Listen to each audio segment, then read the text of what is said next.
$1.7 billones a la economía mundial. Toda vez que existen riesgos, Más del 90% son MIPYMES, que generan 80%. Dame 20 minutos de tu tiempo y yo a cambio te daré información sobre los temas más relevantes en materia de comercio exterior, fiscal y aduanas con un toque humano. Y hagamos un trueque, un podcast de TLC Magazine México.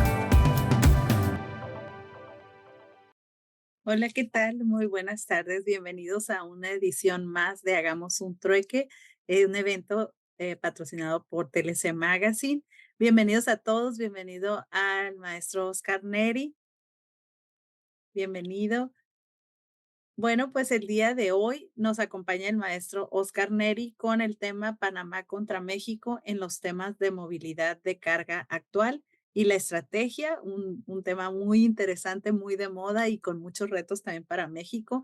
Bienvenidos a todos que nos visitan y que nos acompañan desde diferentes partes de México y también de otras áreas fuera de México.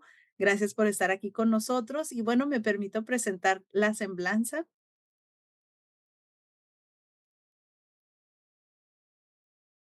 El licenciado Oscar Estrada Neri es consultor internacional en desarrollo comercial, marketing y negocios internacionales. Es especialista en diseño e implementación de soluciones prácticas bajo el concepto traje a medida, con más de 10 años de experiencia profesional y reconocimiento en México y Latinoamérica. Y le damos la bienvenida, maestro. Bueno, pues ya sabe que son primero su intervención y de ahí tendremos 10 a 15 minutos de preguntas y respuestas.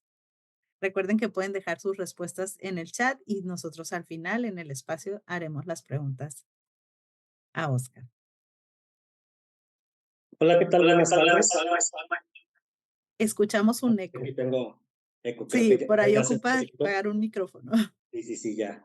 Parece que se Listo. Sí. anozó un poquito. Nada más, a ver si me dan chance de compartir aquí. A ver si ya. Ok.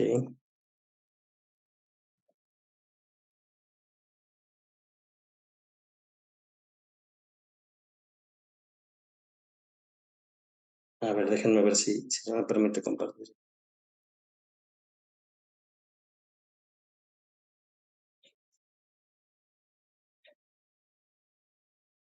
Parece que ya. Ok, no sé si ya vemos por aquí la pantalla. Sí, ya vemos la pantalla compartida. Excelente. Bueno, pues nosotros vamos a tratar de Nada ser más muy falta breves. hacer la pantalla completa. A ver, déjenme ver si. Listo. Gracias.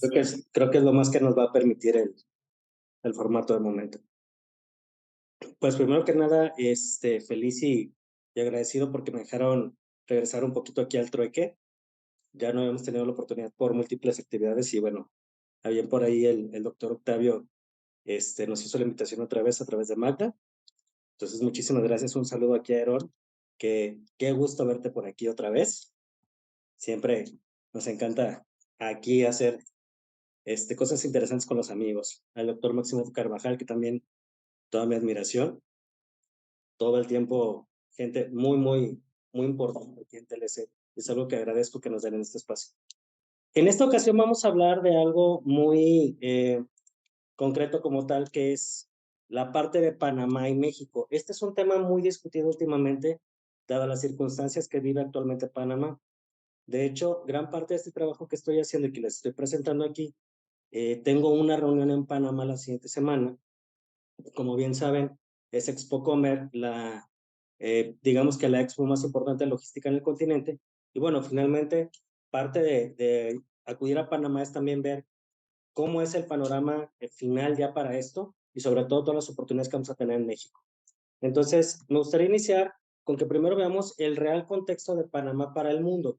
Entendemos perfectamente que Panamá se vuelve una situación geográfica desde hace más de un siglo con un tema muy estratégico, puesto que el canal de Panamá como tal une dos partes del mundo muy importantes, ¿no? El Océano Atlántico y el Océano Pacífico.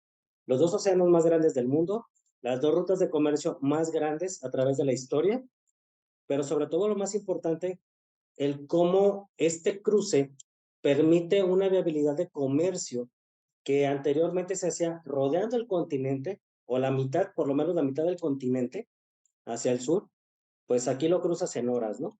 Entonces, creo que como tal es una plataforma de logística, de temas de carga y sobre todo de situaciones como el poder crear una cadena de suministro ágil, que yo creo que es ahí donde empieza la parte interesante, ¿no? Los últimos años se ha vuelto un centro financiero muy importante porque, ojo, los que han estado en Panamá seguramente ya lo saben. No es que no paguen impuestos, porque mucha gente dice es que es paraíso fiscal, es que no se paga impuestos y demás. No, al contrario, se paga, pero el tipo de impuestos que se tiene son más bajas las tasas. Hay mucha facilidad para la inversión extranjera y hay algo que se llama zona de zonas francas y zonas libres. Entonces, en este concepto, nosotros tenemos la franja fronteriza norte y sur en un concepto muy parecido.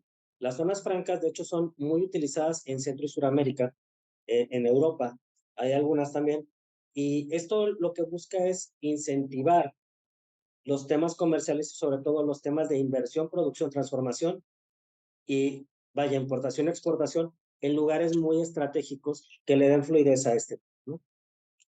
Tiene un régimen de libre comercio, tiene una política de no intervención incluso, tiene un tema que es interesante porque yo no lo sabía hasta el año pasado que pude estar en Panamá, cosas que por ahí nos comentaban la propia autoridad del canal, es que el canal, aun si existiera una guerra o un conflicto, no puede entrar en una situación que fije una postura hacia algún lado en específico, ¿no? Tiene que ser una postura imparcial. Ese es parte del acuerdo de la cesión de la concesión del Canal de Panamá por parte de Estados Unidos a mismo Panamá. Entonces, en esa parte es bien importante ver, primero, pues, quiénes son los jugadores aquí. Ahora bien, perdón, ¿qué cosas han sido importantes e interesantes de ver en Panamá? Hemos encontrado que muchos de los transportes que nosotros cotizamos desde México, pues nos hemos llegado a cotizar en Panamá para las mismas rutas, para que nos demos servicio en México, y sorprendentemente han sido más baratos allá. ¿Cuál es el motivo? La afluencia que hay de empresas logísticas y sobre todo el tipo de logística que tienen ellos. Algo interesante que nos comentaron es que Panamá, por ejemplo, llegan a los puertos, descargan y casi en 1 a 2 días, pues prácticamente están liberando los contenedores. Algo que en México todavía no tenemos esa capacidad en los puertos más importantes o con mayor infraestructura. Panamá tiene un acervo multicultural que ha venido a nutrir su experiencia en esta parte. Ahora bien, no somos el patito feo. También México tiene lo suyo.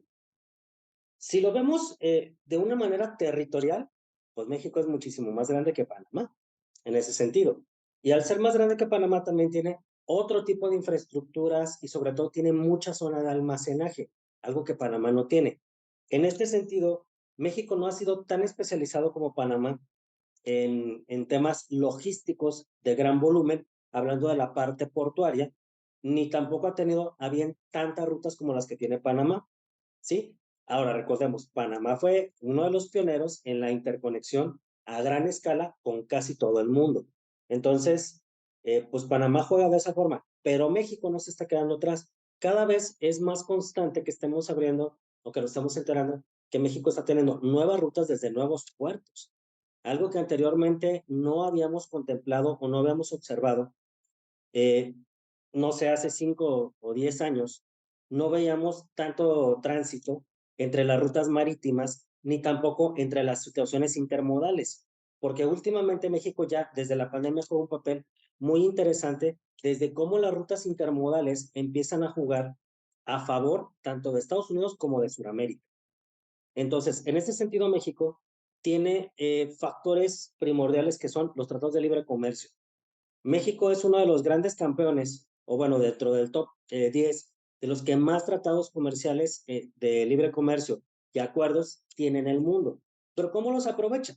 los aprovecha a través de que tenemos rutas, tenemos la infraestructura y tenemos la conectividad con estas rutas y estos países, con nuestros productos y nuestros servicios.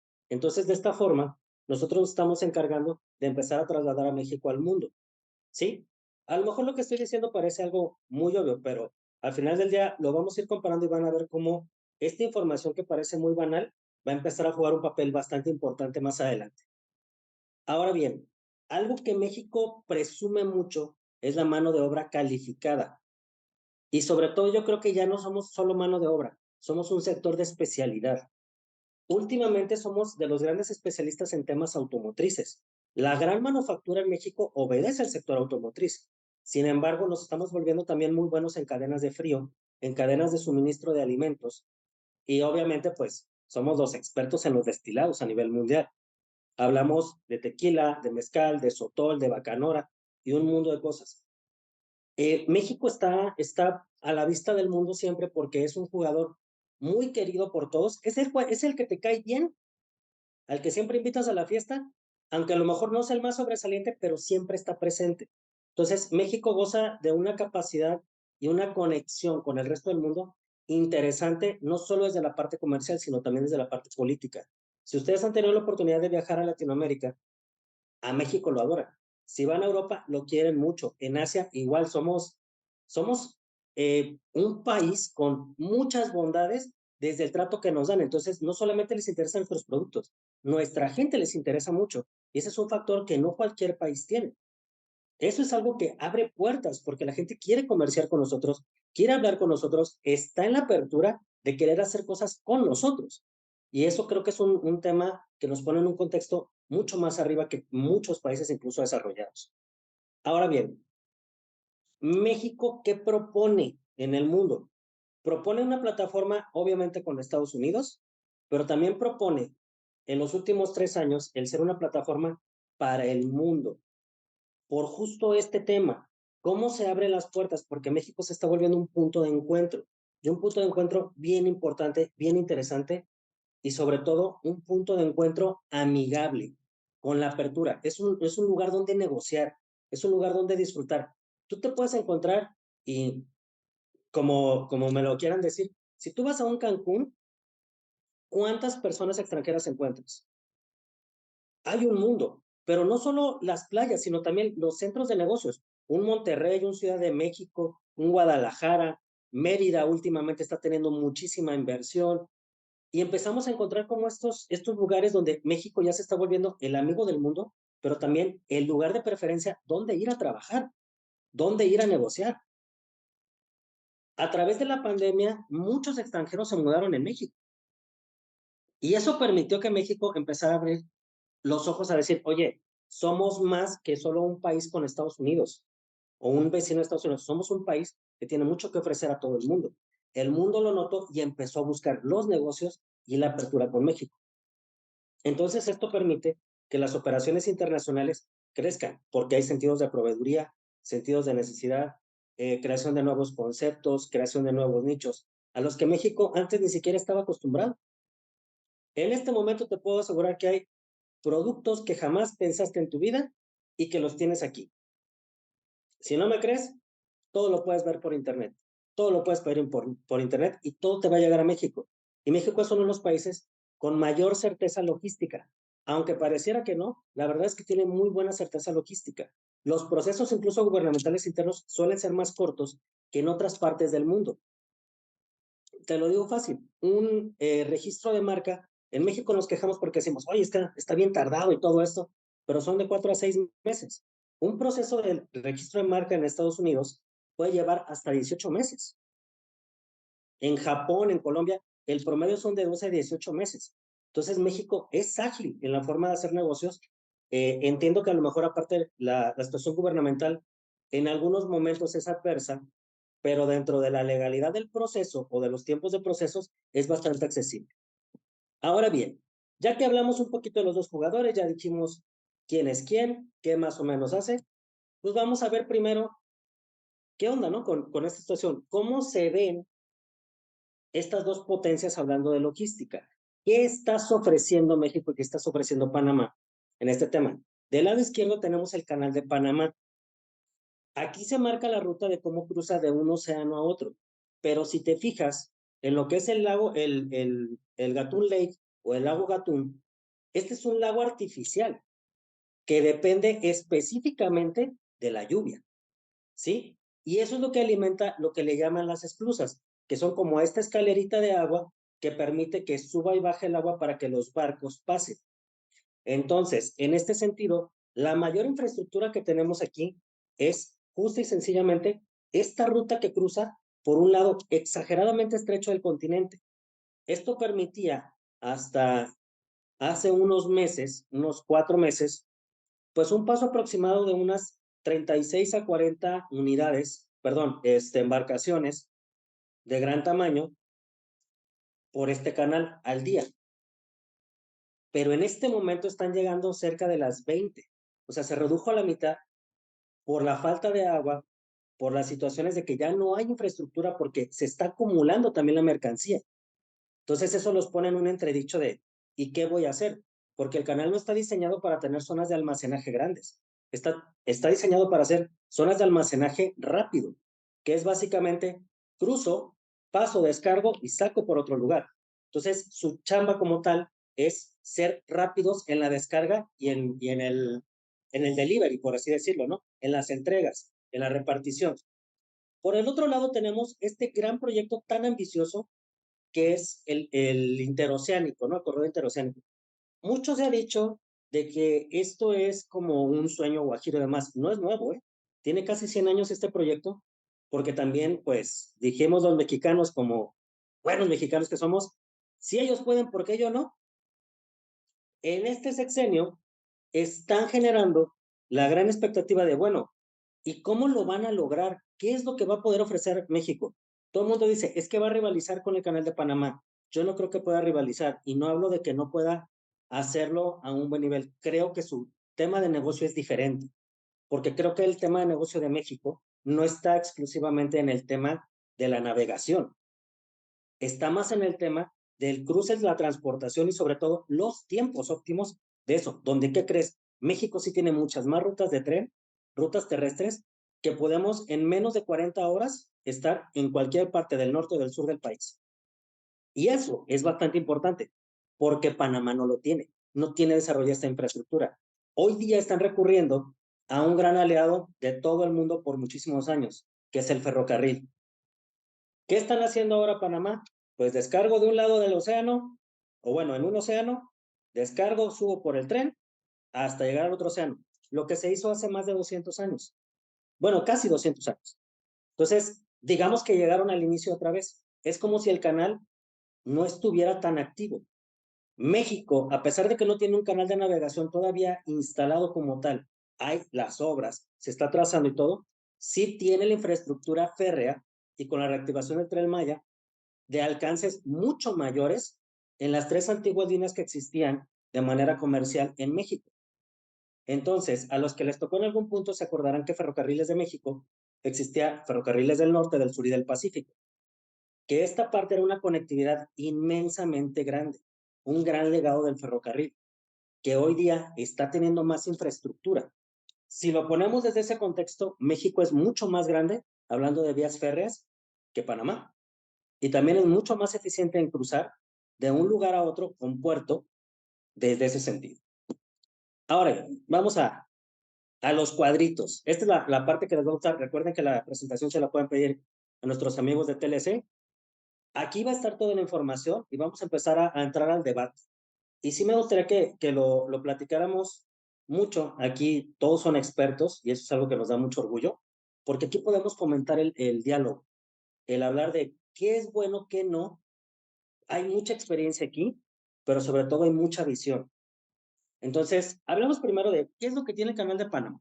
Del lado izquierdo tienen todo lo que tiene el Canal de Panamá y del lado derecho tienen todo lo que es el interoceánico de México.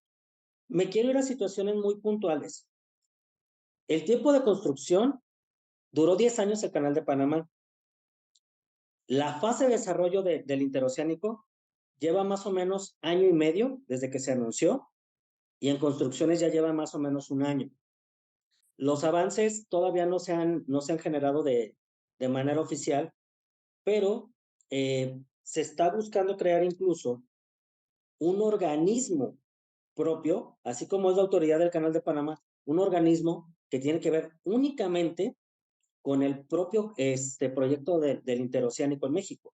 O sea, va a haber una autoridad específica para toda esta ruta y lo que tenga que ver con esta ruta. No estamos hablando de que es una sipona, no, estamos hablando de una unidad diferente, ¿no? Este es un área, por eso digo que aquí hay un área de negocio diferente, porque se presume que va a ser una situación gubernamental con capital privado también. Entonces, como para estatal, pues va a tener otro tipo de manejos, al igual que los demás puertos, pero también lo que va a involucrar el tren, la parte carretera y sobre todo la parte de infraestructura en estas áreas. Eso va a ser importante porque se proyectan agroparques, se proyectan parques industriales, zonas económicas especiales que en algún momento se mencionaron, incluso, ahorita la checamos. Vi que corrió una pregunta, pero si quieren al final, que me parece interesante que lo empezamos a dialogar, ¿no? Les quiero dar el mapa completo y de ahí les parece si partimos. Entonces, vamos a hacerlo de esta manera. Algo que les quiero decir aquí, pónganle mucha atención a donde dice impacto ambiental. El impacto ambiental se está volviendo la moneda de intercambio en este momento, para todo. No sé si se han fijado que ya hasta las leyes aduaneras en el mundo están mutando a que debe de haber una regulación ambiental para esto, ¿sí? Para tipos de productos, para tipos de extracciones e incluso para algunas denominaciones de origen en el mundo, está sucediendo que ya comercial debe de tener el sello verde. Y eso va a ser importante, porque tanto los proyectos de infraestructura como los proyectos comerciales van a estar pactados con esta línea también. Hay que empezar a visionar cómo lo vamos a utilizar. Ahora, en los beneficios, pues obviamente tenemos claro cómo Panamá ha hecho su chamba por muchísimos años, pero no tenemos tan claro cómo México lo haría. Para mí, esta es una perspectiva más de trabajo inter y multimodal que solamente de un tipo de transporte. Siento que es ahí donde México va a empezar a tomar mucha fuerza. Retos. El Canal de Panamá tiene pocos recursos acuíferos, depende mucho de la parte de la lluvia, depende mucho de la inversión en temas acuíferos, y eso pues obviamente le va a afectar al ecosistema alrededor. Por eso decía que el sello verde es bien importante.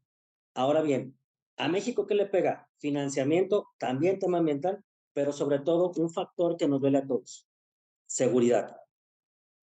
Eso es lo que puede hacer toda la diferencia y está haciendo la diferencia en el nearshoring, de quiénes aterrizan y quiénes no, en qué lugares y por qué. Entonces, creo que este primer cuadro de la comparativa de cómo son los proyectos nos viene a dar una fotografía de, bueno, cuál es el parámetro de dónde partimos o hacia dónde queremos ir, o cuáles son los elementos que contienen estos proyectos.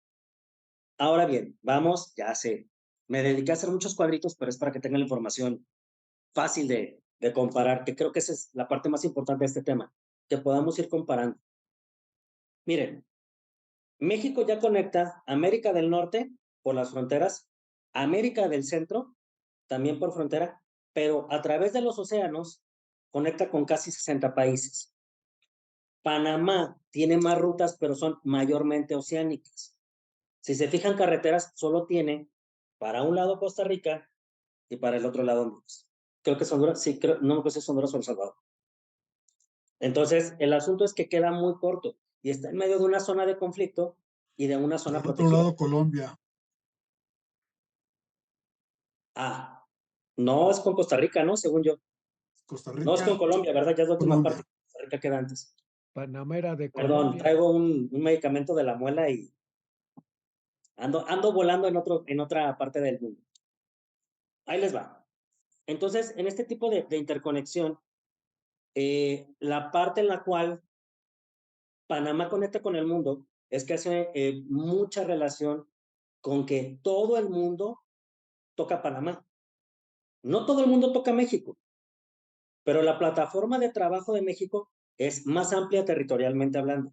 En territorio, insisto, México es mucho más eficiente que Panamá, pero en conectividad Panamá pues tiene una trayectoria y una experiencia enorme, ¿no? Pero la pregunta aquí sería, bueno, Y por eso tenemos la columna aquí que dice perspectiva, no sé si la alcanzan a ver. Esta columna de perspectiva dice, bueno, y al final del día, ya comparativamente, ¿cómo están los dos? Pues los dos van a tener conectividad, los dos tienen plataforma logística, por así decirlo, uno con más experiencia que otro. Pero viene el segundo punto, en infraestructura. México sigue creciendo y aprendiendo la infraestructura. La mayor parte del área marítima no tiene la capacidad de los post-Panamax que tiene Panamá, obviamente. Pero el tipo de lugares, de zonas de atraco, de zonas de almacenaje, es donde nosotros tenemos muchísima más infraestructura. Tenemos más rutas terrestres, tenemos más formas de trabajar por tierra y por tren, y somos eficientes. En el área de Panamá, bueno, finalmente su infraestructura es robusta a través de sus zonas francas, o sea, permiten más de inversión en la instalación, pero todo sigue siendo marítimo. Al final aquí su fuerte solo es el mar. Si se les acaba el canal o si reducen mucho el contexto del canal, la parte marítima va a empezar a perder mucho valor porque los va a obligar a volver a cruzar el continente por otros lados. Y eso es algo que se está viendo complicado porque muchos están empezando a entrar, no sé si lo sabían, pero la navegación pluvial en Sudamérica es algo bastante factible. Entonces navegan por los ríos y tratan de tener entradas para ciertos lugares, para ciertas fronteras a través de los ríos. Pero si te bloquean el tema de Panamá y tú entrabas por estas rutas, muchos de ellos son inaccesibles. Incluso el Amazonas hasta cierto punto.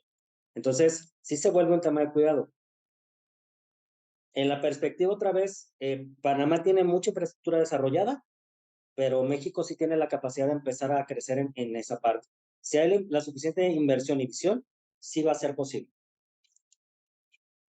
Me quiero ir hasta la parte de las ventajas logísticas, ¿sí? La parte del proyecto interoceánico quiero que lo vean nada más como enunciativo, ya lo hablamos en una lámina anterior, pero la ventaja logística aquí, por ejemplo, es México tiene muchísima más población, más preparada, más especializada, más tecnificada en casi todas las áreas del mundo.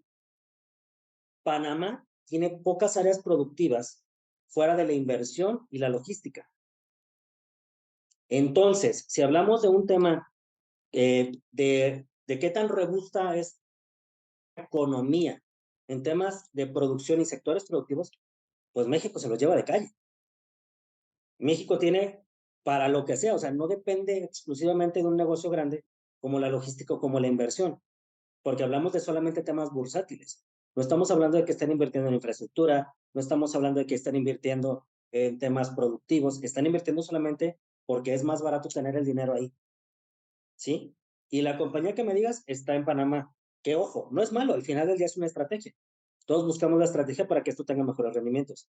Y curiosamente aquí como paréntesis, yo me di cuenta que la mayor parte de las farmacéuticas del mundo están en Panamá y la dirigen mexicanos.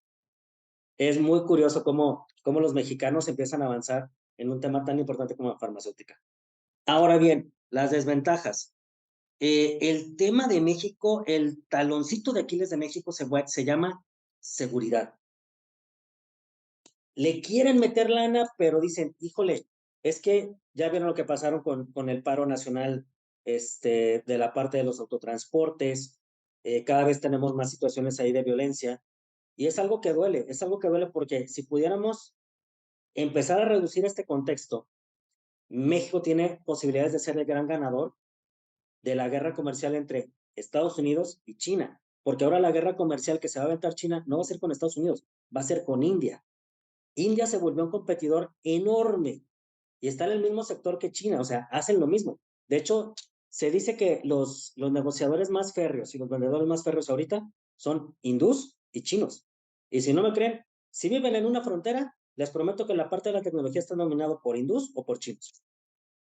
A donde me digan, te reparan el celular, te venden los accesorios, todos te traen las novedades tecnológicas, muy seguramente las traen ellos. Pero es porque también India empezó a crear un modelo de educación y de tecnología hacia los negocios bien interesante. Ahora bien, a Panamá, ¿qué le duele? A Panamá le duele lo mismo que a México, pero no en la violencia, sino en la corrupción en temas burocráticos. ¿Sí? ¿Hay mucho tráfico de influencias? Sí, la verdad es que sí es cierto. Ahí están los Panama Papers. Como todos los países del mundo, algo les han sacado.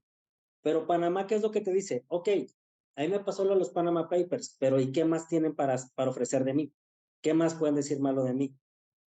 Y la verdad es que no les han encontrado nada. ¿Es un lugar seguro? Sí, sí es un lugar seguro. ¿Es un lugar pequeño? Claramente es un lugar pequeño, pero es un lugar donde el extranjero tiene capacidad de inversión inmediata. Basta con que tú tengas un socio panameño para que ellos te den licencias, para que tú puedas trabajar. Algo como lo que hizo Emiratos hasta hace un año, porque ahora ya Emiratos ya permite que tú puedas ser inversionista directamente. Creo que la perspectiva es finalmente temas de corrupción y temas de seguridad, porque también Panamá es presa de muchas situaciones de mafia, aunque ellos no lo digan, ¿sí? Pero al ser un corredor tan importante de manera logística, sucede. Todos sabemos que los puertos del mundo han pasado 1000 situaciones. Por más seguro que seas, hay temas ahí. Ahora bien, me voy a apurar porque se me está acabando el tiempo y a mí me para la boca luego. Fíjense bien, ¿cuál es realmente la situación que vive Panamá en este momento? ¿Cómo le está pegando? ¿Qué tiene México a su favor? ¿Y cuál sería una posible estrategia? Este es uno de los cuadros más importantes, si no es que el más importante. Fíjate bien, se deteriora el canal de Panamá. ¿Tú sabes cuánto requiere para poderle dar mantenimiento al canal de Panamá? Aunque es un tramo muy pequeño, no puedes detener el tránsito marítimo, nada más porque sí. 2 horas que tú pares el tránsito marítimo simplemente para dar mantenimiento, a ellos les afecta bastante. No lo digo yo, lo dice la autoridad del canal de Panamá. Ellos mismos nos estaban mostrando esa parte. Ahora, ¿cuál es la afectación? Al momento de que tú tienes un puerto o una zona de entrada saturada, es como cuando tienes una autopista. Si en esta autopista tú te llegas directamente a la caseta y la caseta está saturada, ¿qué es lo que ocurre?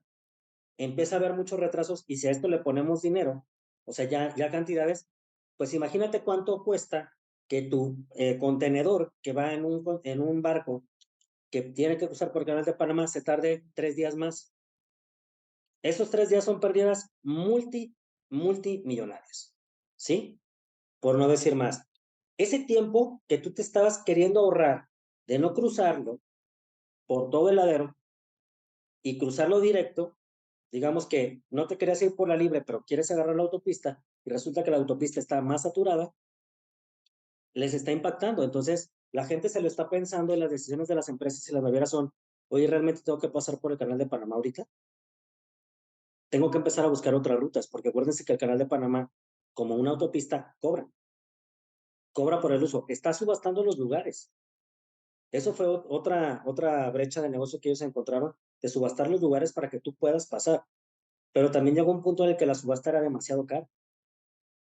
Y también dijeron, o sea, sí me urge, pues, pero no como porque me sacas los ojos de la cara, ¿no? Lo bueno es que a mí no me pueden tomar el pelo con eso, pero independientemente del tema, la autoridad del canal de Panamá sí te dice, sí nos estamos afectando, sí una parte de la economía depende de esto, no toda, la mayor parte de la economía realmente depende de la inversión bursátil, pero sí nos está pegando porque los suministros, porque Panamá no produce gran cosa, los suministros alimenticios, pues nos pegan. Entonces, ¿esto qué quiere decir? Que como tal, la alimentación o las carencias que está viendo Panamá es a través de que como siempre fue un país importador, pues ahora ya lo resiente de una manera muy fuerte su población, ¿sí? Entonces, es parte de esto. ¿Cuál es una de las estrategias? Tenemos que invertir. México tiene que invertir en infraestructura, México tiene que sacar adelante su tema no solo portuario, insisto, tiene que ser, vaya, intermodal y multimodal, donde hay gran capacitación, hay gran experiencia, y México lo empezó a hacer. Yo ya tengo el precedente de varias empresas que pasaban por Panamá y ahora cruzan por Lázaro Cárdenas, suben al tren y llegan a Texas. Y anteriormente estaban buscando cruzar el canal de Panamá, darle toda la vuelta y llegar por el puerto de Houston. Porque para ellos eso teóricamente era más barato que cruzar por todo Long Beach. Entonces, ¿qué pasó? Están encontrando en México una respuesta a un muy buen valor, y no hablo de dinero, hablo de valor en general, de no hay tantos temas de que si dependen del mar o no dependen del mar, sino que yo sé que si lo bajo en tierra, o lo corro por carretera o lo corro por ferrocarril, pero de que llega, llega. Entonces, eso está volviendo una ventaja competitiva muy fuerte de México. En el tema del impacto, pues obviamente Panamá es un jugador importantísimo. Entonces, pues imagínate que te vuelves el cuello de botella del mundo. El cuello de botella del mundo, pues no te gana una gran reputación, ni tampoco te gana que tú quieras seguir operando desde Panamá. Hay navieras que ya han mencionado que quieren retirar sus oficinas de Panamá porque ya no se está volviendo viable el tipo de operación que ellos manejaban y dicen, oye, estoy buscando otros lugares. Ya llegaron a Colombia, ya llegaron a México y ya llegaron a Brasil, donde promete ser puntos diferentes de trabajo donde la carga pues pueda distribuirse de una mejor manera. Ahora bien, básicamente la oportunidad de México está en cómo crear posicionamiento. Creo que el nearshoring se está volviendo una situación importante para México, puesto que demuestra la eficiencia logística de México. Y no solo la eficiencia logística, sino que el desarrollo de México, junto con las empresas, junto con los nichos, pero sobre todo junto con el mundo hoy día, porque ya trabajamos a nivel de exigencias globales, se está volviendo importante.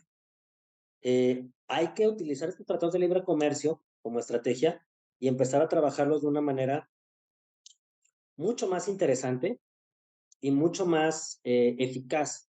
Tenemos muchísimos tratados y por ahí, bueno, pues nos metieron un gol a los compañeros que fueron a ver, por ejemplo, el tema de la patente aduanal, donde nos demostraron que tenemos que abrirnos a buscar más de los tratados y no solo el tratado comercial más grande que tenemos. Entiendo que nuestro mayor socio comercial es Estados Unidos, pero las oportunidades ahorita están abiertas en el mundo. México, al diversificar esto, permite no solamente la salida de productos, sino también la entrada de inversión y la creación de rutas comerciales. Realmente la ruta comercial se crea a través de esto, de los intercambios. Así es como nace el comercio internacional realmente en el mundo. Y si no me creen, regresemos a la historia y los fenicios, los grandes navegantes de la era antigua, básicamente sí crearon el comercio internacional. Se les conocía por ser grandes navegantes y por los intercambios. Entonces, así se crearon los acuerdos comerciales. Ahora bien, es el canal interoceánico, bueno, perdón, el corredor interoceánico. ¿Es realmente la oportunidad que México está buscando para sobrepasar a Panamá? Yo digo que no. ¿Y por qué no? Insisto, no es el mismo rubro de negocio. El rubro de negocio de Panamá es cruza rápido, descárgalo rápido y distribuye. Ellos no son un centro real de consumo fuerte, son un centro de redistribución. Eso es lo que hay que aprender de Panamá. No es que la mercancía se quede, el país no tiene la capacidad para almacenar el mundo de cosas que pasan por ese canal. Ahora bien, vamos a México. México, ¿qué puede hacer aquí? ¿Qué está buscando el interoceánico? ¿Competir con Panamá? No, porque el interoceánico es mucho más extenso que solo la parte navegable. No es solamente que tú puedas cruzar y que por ahí se genere una aportación o un cobro por el uso del canal. Sí cruzan el océano, bueno, los dos océanos, sí los cruzan, pero alrededor, y esto es lo que quiero que terminemos de ver con la película, alrededor realmente del interoceánico tenemos infraestructura carretera, férrea y hasta aeropuertos.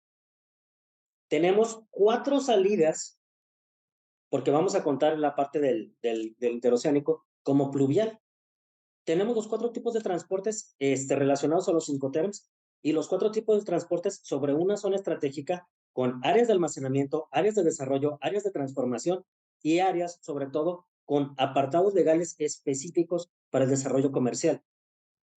Algo que Panamá sí tiene desarrollado, pero no al calado o al nivel que México pudiera tener por la zona territorial. Esto es bien importante. El foco de México debe de estar no solo en la parte navegable, tiene que estar en la parte del desarrollo alrededor de esto. Siento que en el almacenaje y la redistribución, sobre todo Estados Unidos y Centroamérica, seríamos mucho más eficientes que Panamá. En la parte del paso quizá no tenemos el volumen de Panamá, porque no tenemos toda esa experiencia, pero en algún punto pudiéramos llegar a tenerlo, Sin embargo, ¿qué pasa si las empresas que deciden pasar dicen, oye, ¿y si me instalo de una vez, si transformo aquí, si bajo los costos en lugar de traer barcos donde tengo que estar pague y pague el transformador, la luz, esto y esto, y a lo mejor nada más llego que me transformen y que lo saquen por el otro lado y no tengo que hacer todo este show aquí? ¿Qué pasaría si empiezan a crear una zona de nearshoring específica para la transformación y redistribución de productos, como ya lo hacen muchos países en el mundo? Creo que aquí es donde está la gran oportunidad de México, no en quererle hacer frente en número de contenedores que quieran mover con Panamá, sino en la transformación de las mercancías y en las partes de las zonas legales para este tema. Ahora que sí, aquí los expertos en aduanas, si comparten mi visión, me podrán decir también ahorita que abramos los micrófonos, pues cuál es su opinión al respecto, porque al final es donde yo veo la oportunidad.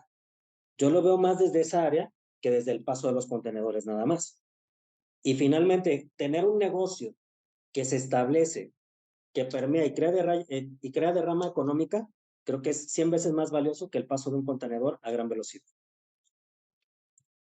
De mi parte, eso es todo. No los quiero aburrir tanto con este show. Me gustaría más que pudiéramos empezar a comentar del tema. Ahora sí, tenemos por ahí una pregunta. No sé si por ahí nos puedes apoyar, Guadalupe, con este comentario para justamente abordar el tema como tal. Sí, claro. Bueno, pues muchas gracias. Y bueno, vamos a ver dentro de las preguntas que nos hicieron llegar.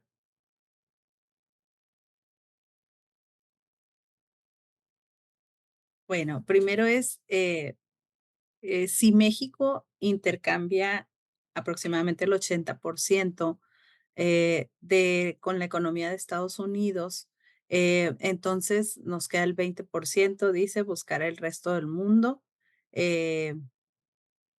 Nos habla aquí de la ubicación, pero ¿cómo podemos ser más competitivos en infraestructura, seguridad, la crisis hídrica y la actualización en nuevas carreras universitarias, que también es importante? Ok, vamos a ir por partes. Son varias Intercambiamos. preguntas en una. Sí, me queda claro. Aprovecharon su tiempo. ¿Qué pasa si de entrada decimos, ok, todos con Estados Unidos? Pero ¿y si Estados Unidos, por alguna razón, no sé si ya vieron las elecciones, Trump probablemente va a ganar? ¿Qué pasa si se le ocurre una política de bloqueo? ¿Qué vamos a hacer ahí? ¿Qué pasa si a la industria automotriz se le ocurre decir, ya no quiero nada con México, vámonos? ¿Qué vamos a hacer con toda esa área? Creo que realmente la oportunidad está en empezar a mudar muchas de las áreas y de las estrategias comerciales que ya tenemos con Estados Unidos súper probadas, empezar a adaptarlas y alinearlas al resto del mundo, para que a lo mejor en un futuro no sea solo el 80, sea el 60 y el 40% del resto del mundo, pues nos ayuda a soportar lo que realmente hay. Cada vez hay más oportunidad para México, y se los digo con conocimiento de causa. Puedes mandar un producto a cualquier parte del mundo y gusta. Todo tiene un lugar, todo tiene un porqué y todo tiene un cuándo, ¿sí? México en este momento ya lleva casi 10 años siendo tendencia global. Somos un país destacado entre los productos latinos. Se prefiere mucho la calidad mexicana. Y no es que los demás sean malos, simplemente que el cómo nos ven, la trayectoria que tenemos, el tipo de historia y el tipo de apertura que tenemos como personas, permite que los productos progresen en ese sentido. Y muy probablemente tenemos un trato de libre comercio con esos países. ¿Qué estamos haciendo para aprovecharlo? Si sacáramos una estadística aquí, los expertos en tratados internacionales, yo les preguntaría, el más aprovechado es Estados Unidos, pero ¿con cuántos países realmente tenemos relación comercial donde sí se esté haciendo algo?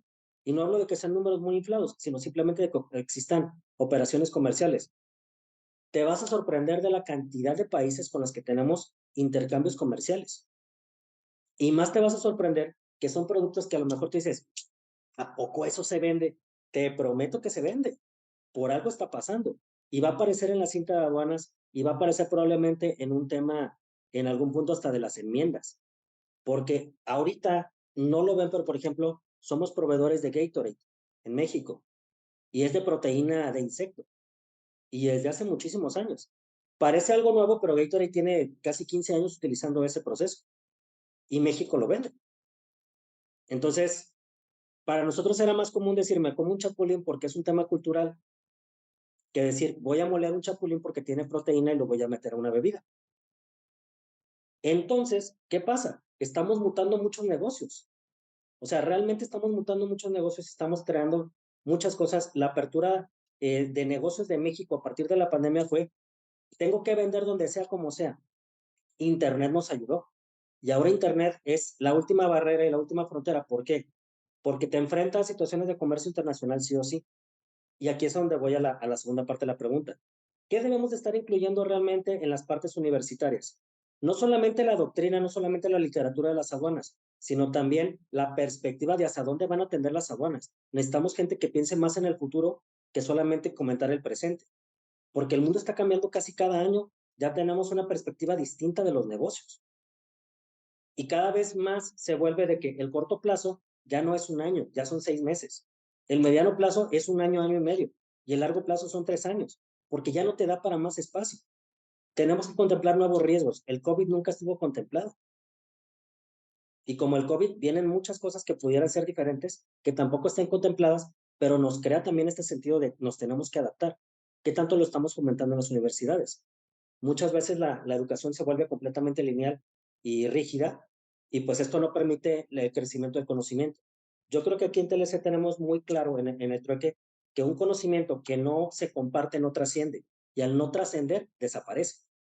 Entonces, el poder hacer al ánimo invitar más a los alumnos, a los propios maestros, a que se informen, a que trabajen estas áreas y a que empiecen a involucrarse cada vez más activamente, va a beneficiar a toda la comunidad del tema de aduanas. Así es un tema interesante. Bueno, y aquí viene otro comentario sobre la importancia de, pues, de firmar contratos con con las navieras del mundo, ¿verdad? La parte de logística marítima y pues nos hablan también pues lo comentan, ¿no? Que se requiere también hacer reformas en las disposiciones fiscales. ¿Qué opinan? Sí, pero también hay que ser muy puntuales con cómo se genera un contrato para una naviera. O sea, no es como que diga mañana, ¿sabes qué? Ha de estar bien padre ir a Long Beach desde Tuxtla. Hoy se me antojó que nos vamos a ir a Long Beach. No funciona así. Necesitamos hablar de un tema de carga, pero sobre todo de crear una ruta que comercialmente sí sea beneficiosa para ambas partes, tanto para el desplazamiento por parte de los usuarios como para el tema de transporte de la propia compañía. Entonces, sí estoy de acuerdo que hay que abrir más rutas, pero hay que justificar las rutas. Yo creo que se trata más de esfuerzos conjuntos que solamente de pensar que podemos abrir los parajes, ¿no? Como tal, en los temas de la logística. ¿Incentivos fiscales funcionan? Sí, sí funcionarían. Ahí ustedes no me dejarán mentir, existió el proyecto de las zonas económicas especiales, que no llegaban a ser una zona libre como tal, pero sí tenía ciertos favores legales y fiscales que permitían a las empresas un mejor aterrizaje, tanto de la inversión como del trabajo, ¿sí? Pero, ¿qué es algo que también notaron en este estudio?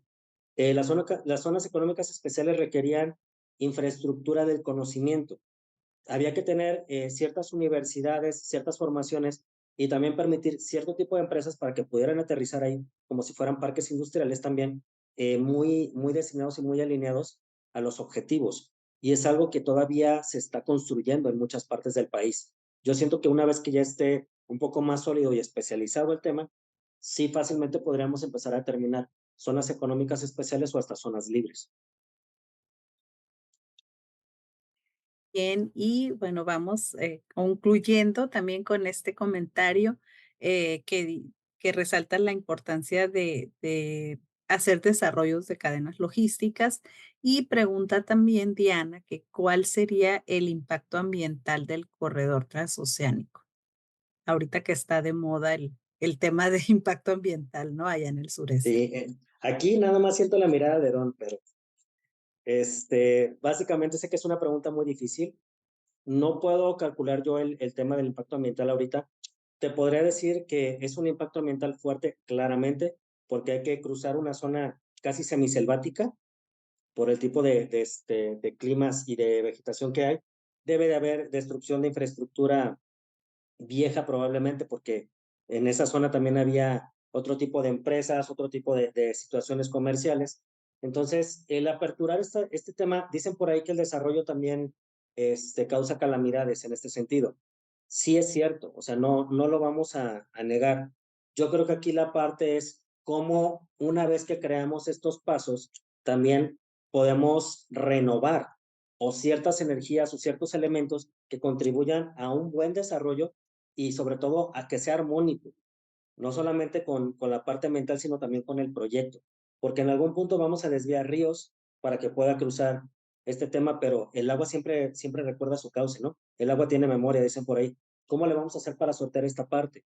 Esa parte lo vamos a mandar a zonas de riego, a zonas de montaña, a zonas realmente que necesiten esto. ¿Qué parte vamos a conservar? Y algo que sí quiero comentar que lo sé de Costa Rica es que algo que se llama el bono verde.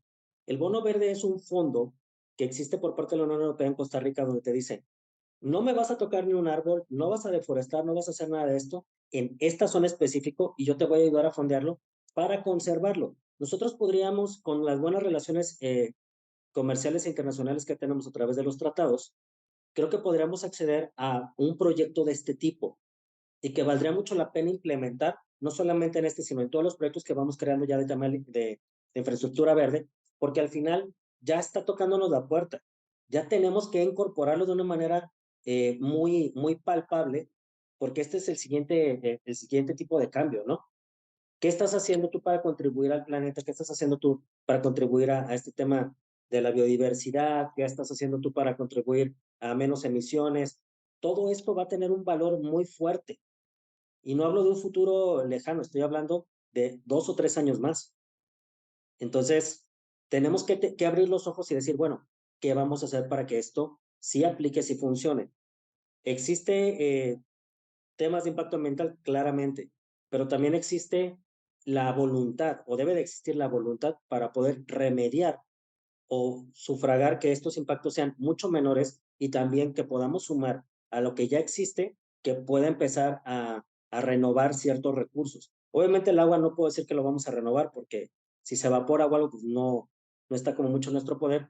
Pero ¿qué pasa con los mantos acuíferos? ¿Qué tanto los conservamos? Con el tema del reciclaje, con el tema del aprovechamiento, del cero mermas, que también es como trabajar mucho tema en el tema alimentario funciona mucho. El aguacate, por ejemplo, se aprovecha la cáscara, la pulpa y el hueso. O sea, ¿qué tanto los podemos aprovechar? ¿En qué dimensión estamos trabajando? ¿Sí? Y ser claros, ¿no? Sabes que la línea de trabajo va a ser esta, pero también la línea de conservación es esta, a la par, y yo creo que casi está con la misma fuerza. Interesante. Bueno, pues en este momento abrimos el micrófono para nuestros panelistas. ¿Quién desea iniciar? Adelante, maestro Héctor. Héctor, qué gusto verte. Al contrario, Oscar, un gusto también de poder estar disfrutando de tu charla, sobre todo los temas que abordas son muy interesantes. Yo coincido totalmente contigo que el tema relacionado con la comparabilidad es el mejor que nos puede ilustrar si vamos bien o vamos mal. Por ahí me quedó una duda en relación con la autoridad del corredor transísmico. Entiendo que hay una autoridad constituida desde el punto de vista jurídico con personalidad y patrimonio propios que tienen, obviamente, una equivalencia con la autoridad del Canal de Panamá. Y visualizando el corredor de Panamá con el corredor transísmico, tienes razón, totalmente diferentes.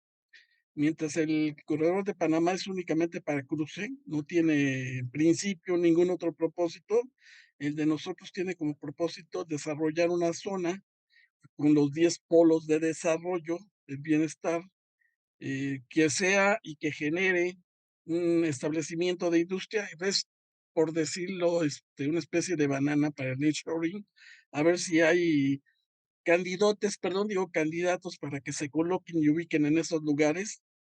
Hace poco escuchaba de una persona que mostraba interés en establecerse ahí, que hizo una pregunta que ahorita tú acabas de abordar.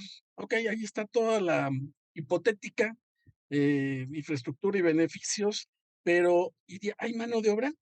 ¿Tienes personal calificado para que pueda atender? Ojo, no hablo de una persona que el que se dedica a dar mantenimiento, ¿no? Un técnico, personas capacitadas para poder desarrollar ingenieros en informática, programadores y demás.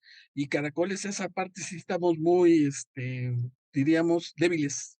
Es algo que atinadamente tú apuntaste que no hemos eh, previsto y ese es un obstáculo que, que no vemos que en el corto plazo, inclusive si es un ejercicio de memoria, simplemente cuando llega Tesla a Nuevo León, va el gobierno del estado, le dice qué es lo que necesita, pero va a las universidades y les dice qué necesita de egresados para que puedan incorporarse a sus áreas de trabajo y a la par ir, diríamos, generando ese recurso humano, ese capital humano, porque pues, de ahí depende, ¿no? Entonces, estamos tecnificados, pero todavía es importante la labor humana para ello.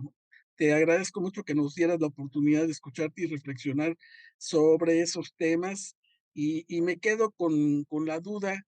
Tú dices que no somos competidores, somos, y yo coincido, somos totalmente, diríamos, ay, actores en distintos escenarios. Y por lo que se refiere a los tratados, híjole, es muy penoso reconocerlo después de la red de tratados que tenemos.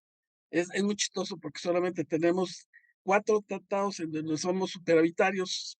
En todos los demás estamos, mal. Obviamente, porque como tú lo apuntas, volteamos a ver Estados Unidos, porque así es, o sea, no nos engañemos. Estados Unidos ha perdido preeminencia a nivel mundial, ha reducido su participación en los mercados internacionales, pero sigue siendo el uno, nos guste o no nos guste, sigue siendo el uno y para nosotros la ventaja es estar junto a él. Eso nos ha ayudado muchísimo, pero también nos hemos casado con diríamos, nación que no nos trata bien y que si llega Trump nos va a tratar peor. Muchísimas gracias de verdad por lo que nos compartiste. Gracias, Héctor. Mira, algo que te quiero comentar aquí es, tienes toda la razón en la parte de la infraestructura, sobre todo en la parte del capital humano, pero también hay un esfuerzo que no es tan mencionado. No sé si ustedes saben que la Secretaría de Defensa tiene una escuela de ferrocarril. No sé si lo saben por ahí. Y están invitando a todas las universidades de la zona sur que les dicen, súbete al Tren Maya. Así se llama el programa.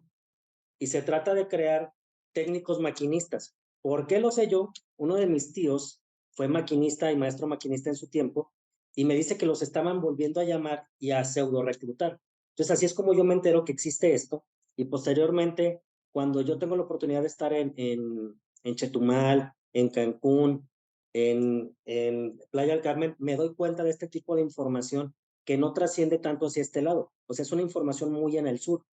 Sin embargo, también para los temas portuarios se presume que tanto las escuelas náuticas de Marina Mercante, que es la de Mazatlán y la de Veracruz, van a buscar crear capital humano para esta infraestructura nueva que se está creando. Incluso se dice que la Secretaría de Marina va a crear una propia escuela pública dedicada exclusivamente a los temas de Marina Mercante, lo cual sería bastante interesante porque México creo que nunca ha experimentado esto.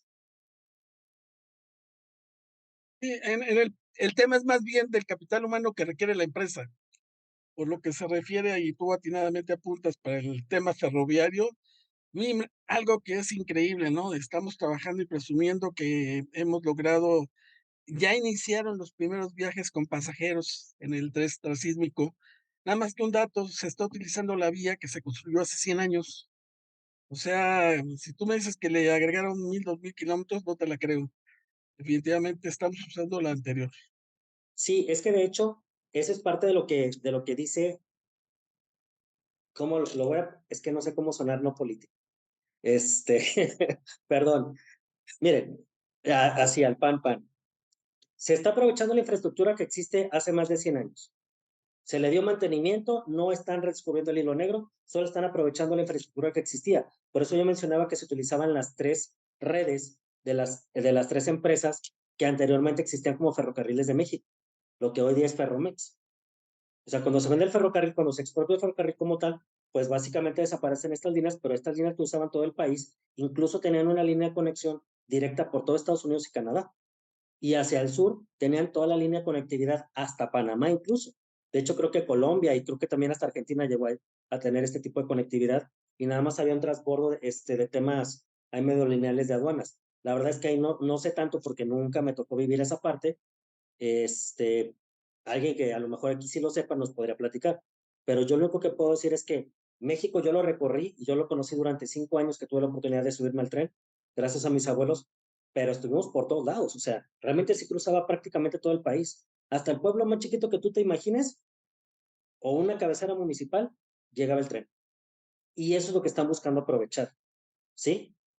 Empiezan a tener o a alinear este proyecto ya existente, o sea, esta infraestructura ya existente, sumándole pequeños arreglos, sumándole pequeños temas, y pues mucha gente, y no me dejarán mentir, si me estás viendo y tienes menos de 25 años, mi hermano, no te tocó el tren, entonces no te puedes poner a opinar mucho en el tema, porque finalmente el tren ya no existía para pasajeros cuando tú naciste.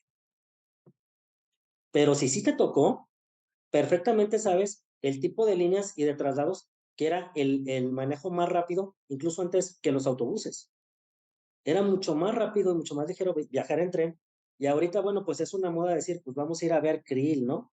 O vamos a las Barrancas del Cobre, o vamos al Tequila Express. Y es lo que se conoce del tren, pero no se conocía como un ente de carga, no se conocía como un ente de pasajeros, que en otros países es una de las infraestructuras que se ha ido modernizando a niveles muy grandes, ¿no? Por ejemplo, un China, un Japón que tienen trenes magnéticos de más de 300 kilómetros por hora, ¿no? O sea, Europa te puedes trasladar en 2 días por casi toda Europa por tren. Este tipo de cosas suceden, pero no estaban pasando en Latinoamérica. Y México se está volviendo un presente importante por el tema territorial, de cómo cruzan la parte ferroviaria y cómo se unifica la parte ferroviaria, la parte de carga y sobre todo la parte del transporte terrestre a esto. Ahora, si a esto le sumas la cereza del pastel donde decimos, oye, pues voy a tener un paso directo entre océanos, pues se vuelve mucho más atractivo, ¿no? Entonces, es básicamente lo que creo que quieren ofrecer y lo que quieren ofertar, como bien dices, es el anzuelo al nearshoring, pero el nearshoring de gran volumen, donde requiere fabricación y transformación mucho más robusto que solamente decir, me instalo en una pequeña localidad, en una parte de una ciudad, sino que busca un volumen mucho más grande de entrada y salida eficiente en tiempos y de volumen de carga. Pero curiosamente ese es el concepto del corredor transísmico. O sea, ese es el punto, no está pensado para el cruce de carga. Está pensado para el arribo de mercancías, elaborar, transformar y posteriormente reexportar. Ese es el concepto Que es del justo corredor nuestro transísmico. sistema IMEX, si te fijas. Está Es pensado a correcto. buscar parte del sistema IMEX, parte de lo que en algún momento fue Altex, porque por ahí hay alguna jiribilla parecida a Altex, y sobre todo también hay un tema de cómo los recintos fiscalizados estratégicos van a jugar. No está dicho, pero esas son nuestras zonas francas. Correcto. Pues hay mucho que hacer. Esperemos que en un buen tiempo, mejor corto que largo, podamos ver resultados. Ya nada más para acabar de polemizar, no tiene mucho que ver con el corredor transísmico, pero ¿qué opinión te surge, tú que eres experto en la materia de ferrocarriles y logística, la indicación del Ejecutivo Federal para que obligadamente crees trenes de pasajeros? Sí Mira, sabes, sí conoces el tema, ¿no? sí, pero honestamente creo que aquí es un tema que hay que pensarlo más allá, porque quieren utilizar las líneas para todo. Y la verdad es que las condiciones de las líneas actuales no todas están completamente, por así decirlo, rejuvenecidas, ¿no? No tienen el mantenimiento correcto para todo. Hay partes y hay situaciones donde el tema del traslado de pasajeros no va a ser tan seguro. Hay muchísimos puentes que reconstruir, muchísimas vigas que cambiar, o sea, sí hay más cosas y yo creo que en una primera etapa sí va a ser mucho más eficiente que podamos tomar solo el transporte de carga y no tanto el de pasajeros. O sea, no vamos todavía al entretenimiento, pero creo que juega muy bien esta parte y lo voy a hablar solo desde ahí, creo que juega muy bien esta parte de cómo el AIFA, el transísmico, el ferrocarril van a jugar para un corredor mucho más amplio que solo el del centro del país. El corredor mexiquense, No se ha visto tanto, pero poco a poco se va acercando y va cerrando como espacios entre ellos para que todo se vuelva un corredor mucho más grande, de un calado mucho más impresionante. A mí no me pareció sorpresa cuando dijeron que el IFA iba a ser de carga. Me parecía que era realmente la vocación obvia. ¿Qué no me esperaba? Pues que no le quisieran meter lana al internacional, ¿verdad? Pues porque ahí están los pasajeros. Pero me parecía muy atinado el AIFA porque crea una cercanía real al corredor mexiquense. Y este mismo corredor va a crear con Pantaco. Y Pantaco se va a volver la conexión también a la parte del transísmico. Y de esta manera vamos haciendo como este jueguito de punto, punto, punto, de ir uniendo los puntos. Y creo que es donde juega realmente. Más que de pasajeros, creo que el juego es mucho más inteligente a la parte de la carga, de la parte comercial, que realmente de la parte del entretenimiento del pasajero. Porque finalmente viajar en tren es una experiencia, pero no es, ni nunca ha demostrado ser el preferido de los mexicanos desde que dejó de ser, desde que empezó a ser Ferromex. Pues ni el Chepe es tan asediado, ni tampoco el Tequila Express. Prefieres viajar en tierra o en avión porque ya es accesible. Realmente ya es mucho más accesible. Esto se va a volver más parte de un tipo de entretenimiento en algunas zonas específicas. Yo realmente no creo que todavía tengamos la infraestructura para crear tren de pasajeros al mismo nivel que lo llegamos a tener antes. Muchísimas gracias.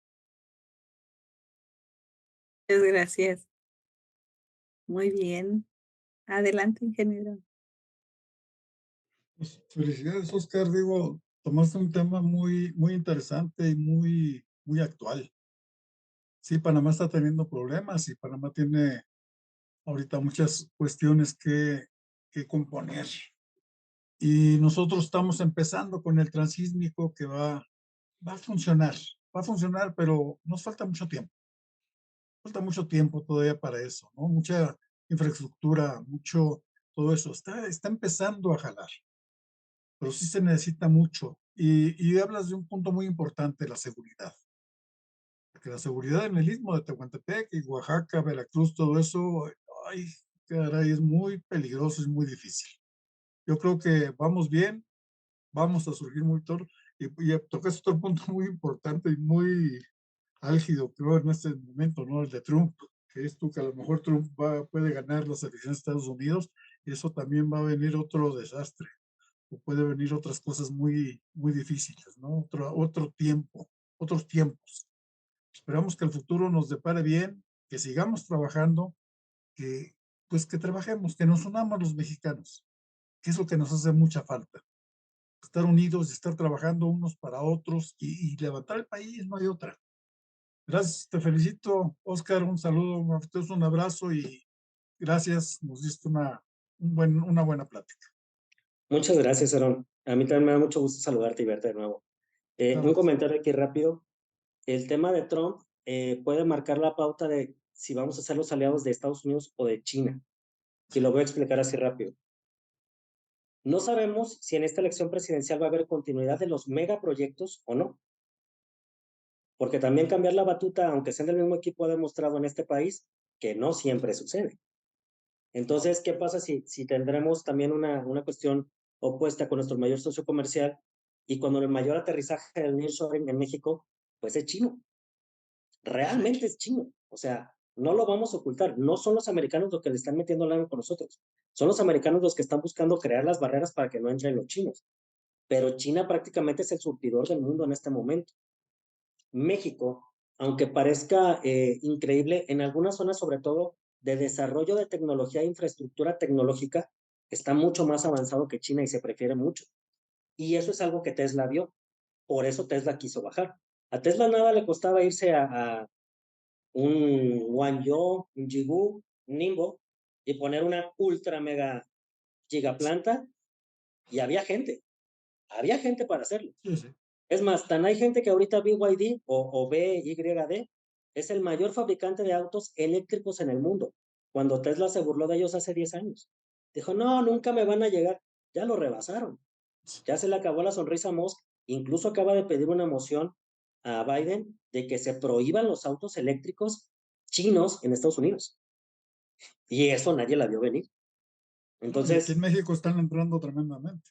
Están fuertísimos. Y si no me creen, en la Ciudad de México, muchos los van a ver de blanco con verde son ecotaxis o algo así se llaman allá. Sí, Son BYD y son sí. muy buenos carros. Déjame decirte que si en los últimos 3 meses has ido a ver carros por lo que sea, porque vas a comprar, porque acompañaste a alguien, pues ya los carros chinos no vienen nada chafas, ¿eh? No, Y no, son no, no. una propuesta bien interesante que también nos va a obligar a crear infraestructura de otro tipo. Como comentario, el transísmico o el interoceánico va a unir o va a participar en crear zonas estratégicas de desarrollo, no nada más los clústeres, sino zonas logísticas específicas de desarrollo. Entonces, creo que es importante que lo veamos como un todo. O sea, el transísmico se vuelve una banderita, pero ¿qué más une este mapa? ¿Sí? Juguemos un poquito al detective. ¿Qué más hay allá? O sea, ¿qué hay más allá de solo este proyectito de cruce interoceánico?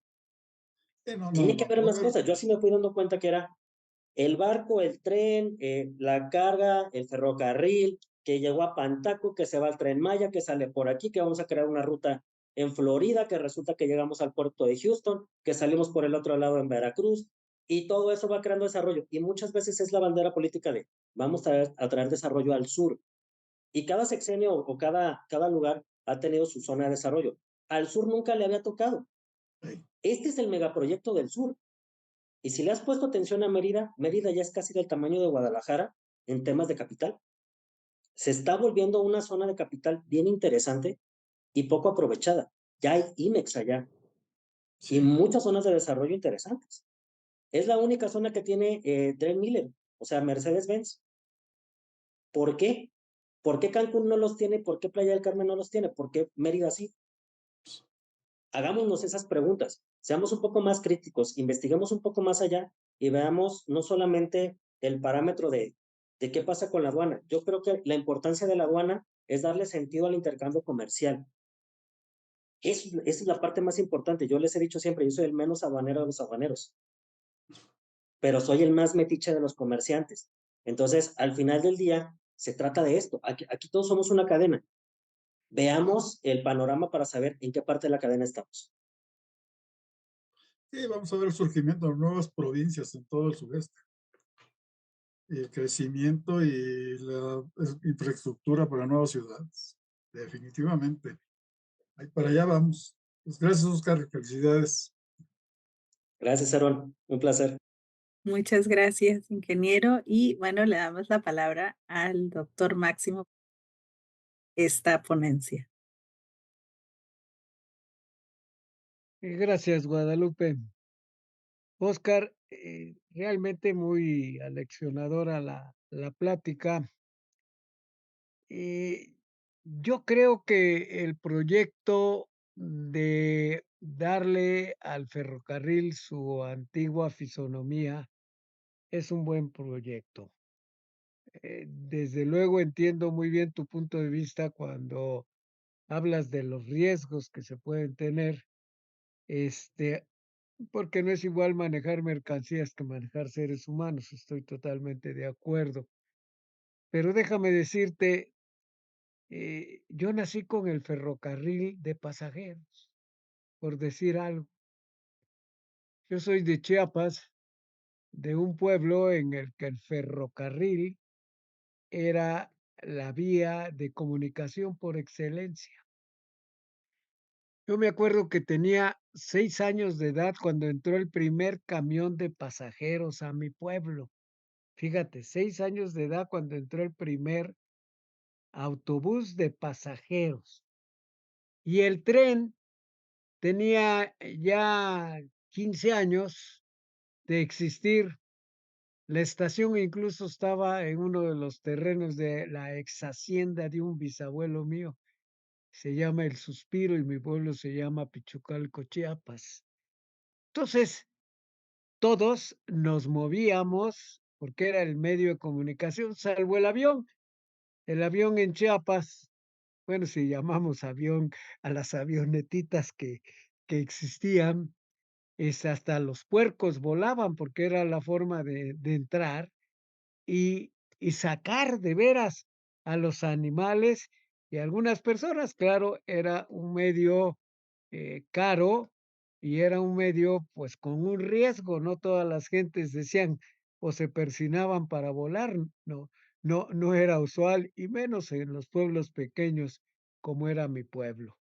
Entonces, yo sí creo y pienso que y lo voy a decir como lo siento, de las muy pocas y atinadas medidas de este sexenio, es la de buscar que nuevamente los ferrocarriles le sirvan a la gente como un medio de transporte, independientemente de, de que se rehabiliten las líneas, desde luego, independientemente de que se hagan tareas de mantenimiento, sí, yo creo, porque lo viví y porque no han cambiado mucho las circunstancias desde el año 40, digamos, a esta fecha, en la mayoría de nuestros pueblos por donde pasaba el tren. Este, nosotros, por ejemplo, teníamos que hacer 3 transbordos para venir a la Ciudad de México, tomar 3 trenes. Salíamos de uno a Coatzacoalcos y ahí en una lancha, en un pailebot, en un medio de transporte, en una panga, cruzábamos al otro lado y ahí tomábamos el ferrocarril y llegábamos a Santa Lucrecia, estación de cambio en Oaxaca, y de ahí a Veracruz a tomar las 2 líneas porfirianas, el interoceánico y el mexicano, para llegar a la Ciudad de México.